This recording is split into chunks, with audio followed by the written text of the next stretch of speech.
মানুষের পাশে মানুষের সাথে আমরা আছি এই বাংলাতে। আপনারা দেখছেন সংবাদ শিরোনাম। দেখলেন তো অনেক কিছু, এবার দেখুন নতুন কিছু। আবারও অবৈধভাবে পুকুরে বোঝানো বন্ধ করলেন গারুলিয়া পৌরসভার কাউন্সিলর ও বিএলআরও। দীর্ঘদিন ধরে গারুলিয়া পৌরসভার 13 নম্বর ওয়ার্ডে একটি বড় পুকুর জমি মাফিয়ারা ধীরে ধীরে বুঝিয়ে ফেলছিল। সেটা কাউন্সিলর রবি সাহা ও পৌরপ্রধান রমেন দাসের নজরে আসতে নড়ে চড়ে বসে পৌর কর্তৃপক্ষ। তৎক্ষণাৎ সরজমিনে বিষয়টি খতিয়ে দেখে পুকুর ভরাট হওয়ার কথা বিএলআরওকে জানানো হয়। এরপর বিএলআরও সাহেব দীপঙ্কর রায় এবং স্থানীয় কাউন্সিলর রবি সাহা আইনি কাগজপত্র নিয়ে এসে সেই পুকুর ভরাট বন্ধ করে দেন। এদিন পুকুর কতটা ছিল আর খাস জমি কতটা রয়েছে সেটা মেপে ভরাট হয়ে যাওয়া পুকুর খুঁড়ে পুনরায় আগের রূপে ফিরিয়ে দেওয়ার ব্যবস্থা করেন বিএলআরও। এই পুকুর ভরাট করে যারা বাড়ি করেছে তাদেরও 7 দিনের নোটিশ দিয়ে বাড়ি সরিয়ে নেওয়ার কথা জানিয়ে দিন বিএলআরও সাহেব। এদিন পুকুর ভরাট রুখতে এলো যারা ওই পুকুরের জমি নিয়ে বাড়ি করেছে তাদের সাথে বচসা বাঁধে, কিন্তু বিএলআরও দাবি আইনের পথে চলবে, পুকুর ভরাট চলবে না। এখানে এসে দেখলাম যে কি অলমোস্ট 25 থেকে 30% পুকুরের অংশটা ভরাট হয়ে গেছে অলরেডি, কিছু বাড়িঘরও হয়ে আছে আশেপাশে। তো সেই কন্ট্রোভার্সিতে আমরা যাচ্ছি না, কিন্তু যেহেতু দাগটা পুকুরটাকে পুকুর হিসেবে ফিরিয়ে দেওয়ার জন্যই আমরা প্রতিবদ্ধ, আর সেই জন্য আমরা যা এসে দেখলাম পুকুরটাকে মেপে দেখা হচ্ছে, মেপে দেখে অরিজিনাল পুকুরের যে অংশ ছিল সেটা পুকুর হিসেবে ফিরিয়ে দেওয়া হবে।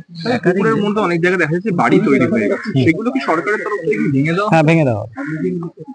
পুকুরের উপরে যে বাড়ি অবৈধ নির্মাণ, আজকে এনাদের অবৈধ নির্মাণ আছে, এনাদেরকে একটা নোটিশ করে দেওয়া হবে যে 7 দিনের মধ্যে আপনারা সরিয়ে নিন। আজকে পুকুরটা পরিষ্কার করা হচ্ছে, যদি ওনারা 7 দিনের মধ্যে না সরাতে পারেন তাহলে সেটা ভেঙে দেওয়া হবে। সরকারি নিয়ম অনুযায়ী আপনি পুকুরটা ফিরিয়ে দেবেন বলছেন, বিভিন্ন জায়গায় ফিরিয়েছেন, তার ফেরতে বাধা পূর্ণ করতে হতে পারে। বাধা যখন আসবে তখন দেখা যাবে। আপাতত আমার যে নিয়ম সেই নিয়ম অনুযায়ী আমি কাজ করছি। 1600 হবে। আচ্ছা, তারপরে আমি জবরদস্তি আমাকে দিতে হয়েছে, তো আমাদের তোমার যেখানে আমি খুবই একটা টাকা নেবো, কিন্তু আমি এখন টাকা দেবো, রেজিস্ট্রি হবে তখন টাকা দেবো। হ্যাঁ, 5 দিন দিয়ে রেজিস্ট্রি করলাম তখন টাকা দিলাম। 1 টাকা আমি দেবো না, 1 লাখ টাকা এখন দেবো না ভাই। সবাই ছিল, বারবার 3 বার আমার ডেলি আসতো।